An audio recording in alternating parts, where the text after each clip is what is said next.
नमस्कार, आप देख रहे हैं विधान केसरी न्यूज और मैं हूं शौर्य प्रताप सिंह। इस वक्त की बड़ी खबर आ रही है लखनऊ से। आपको बताते चलें, यूपी के मुख्यमंत्री योगी आदित्यनाथ ने आज़ादी के अमृत महोत्सव में अपने भाषण में कहा, आज़ादी के बाद तुष्टीकरण की राजनीति ने देश को केवल सांप्रदायिक विभाजन की ओर अग्रसर किया है। जब भारत जाति, मजहब, क्षेत्र, भाषा और तमाम अन्य भागों में विभाजित होकर के बोलता है, तब हमारी खंडित आवाज़ को दुनिया दबाने का कार्य करती है।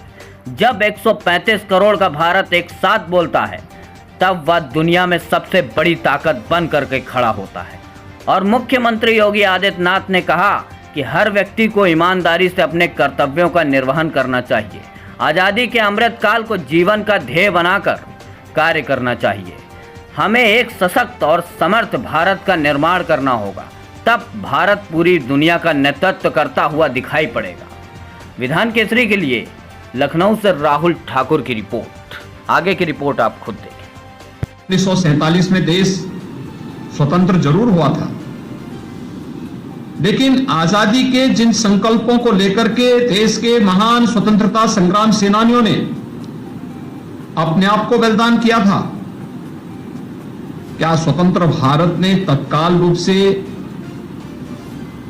आजादी के उन अमर बलिदानियों की भावनाओं के अनुरूप भारत को आगे बढ़ाने का कार्य किया था?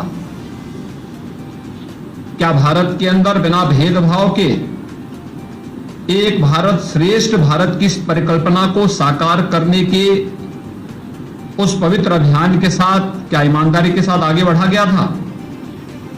क्या ये सच नहीं कि आजादी के तत्काल बाद तुष्टीकरण की राजनीति ने इस देश को फिर से न केवल सांप्रदायिक विभाजन की ओर अग्रसर किया था, बल्कि जातिवाद, क्षेत्रवाद, भाषावाद, उग्रवाद, अलगाववाद, नक्सलवाद की चपेट में हम इस देश को लगातार आजादी के बाद से धकेलते गए।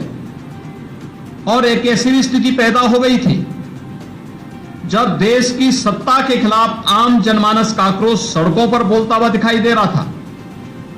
लेकिन परिवर्तन भी होता है और हर एक आविष्कार उस समय की आवश्यकता के अनुरूप भी जन्म ले लेती है। और मुझे लगता है कि इस देश ने प्रधानमंत्री मोदी जी के यशस्वी नेतृत्व को उसी एक रूप में लेकर के देखा है।